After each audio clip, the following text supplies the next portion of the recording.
ఇకపై మీకు ఇష్టమైన ఫేవరెట్ సీరియల్స్ యొక్క ఫుల్ ఎపిసోడ్స్ యూట్యూబ్లో అందుబాటులో ఉండవు.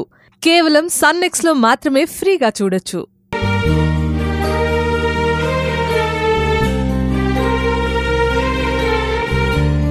సుందరి,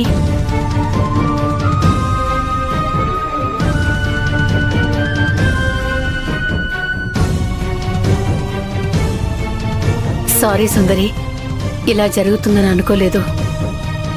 అసలు నిన్ను అరెస్ట్ చేయడం అనేది ఇప్పటికీ నాకు నమ్మకం కుదరటం లేదు.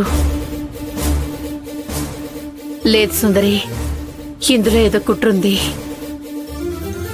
అదేంటన్నది నేను కనిపెడతాను. రాజేశ్వరమ్మ మరణం నాకు సస్పెక్టెడ్ గా ఉందని మనం వెళ్లి కేసు పెడితే ఆ కేసులో నన్నే ముద్దాయిని చేయడం నాకే ఆశ్చర్యంగా ఉంది మేడం. పోలీసులు అరెస్ట్ చేసినంత మాత్రాన తప్పు చేసినట్టు కాదు సుందరి. ఆ కేసు ఫైల్ అయ్యి కోర్టుకు వెళ్లి తీర్పు వస్తేనే కాని నువ్వు ముద్దాయివో కావో చెప్పగలం. సో నువ్వేం వరి అవ్వకు. నిన్నెలాగైనా నేను బయటకు తీసుకొస్తాను.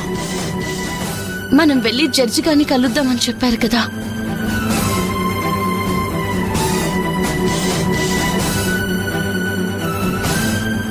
ఏమైంది మేడం? జడ్జి గారి గురించి అడుగుతుంటే ఏం మాట్లాడరేంటి? ఏం మాట్లాడమంటావు సుందరి? నేను వెళ్ళి ఆవిడతో ఇలా సుందరిని అరెస్ట్ చేశారు మేడం అని పోలీసుల గురించి చెప్తే పోలీసులు వాళ్ల పని వాళ్ళు చేశారు అని పైపెచ్చు మన మీదే ఆవిడకు కూడా అనుమానం ఉంది సుందరి. అదేంటి మేడం, ఒక జడ్జి గారయ్యుండి మనల్ని అనుమానించడం ఏంటి? జడ్జి మేడం ఏమన్నారో తెలుసా సుందరి? ఈ నేరం ఏదో మనమే చేసి కొంత గ్యాప్ తీసుకొని